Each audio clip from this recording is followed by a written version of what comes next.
yung buong presence mo, yung ngiti mo.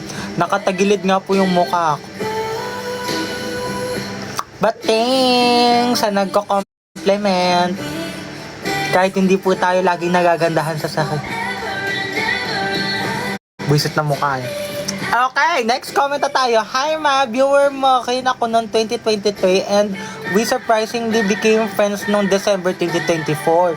Hehehe, I just want to say na you contribute so much sa akin mentally. I have anxiety and super takot magtiwala sa tao.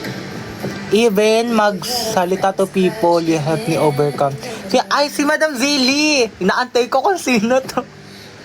As in ba, Madam Zilly, yung impression ko din sa'yo like super outgoing din. Like super hype din, na girly. Pero, hindi ko alam. Kasi diba, nag-vids ka din.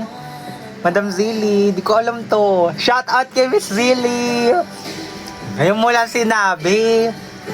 Pwede ka naman mag-PM. Kapit lang, love you daw.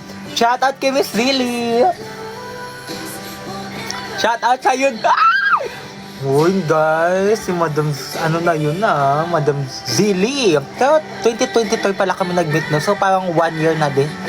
Natulog ako katabi tito ko and nakaramdam ako ng tumutusok niya nota niya sa wet paho ko.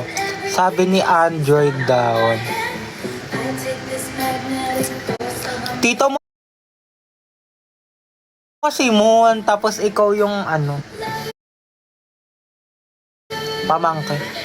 Hi po, my confession is about how being in my current program drains the spark out of me. Hindi ko sinasabi sa iba because I don't want them to see me struggling. Gustong gusto kong mag-ship pero third year na ako. I just hope na one day I'll learn how to love it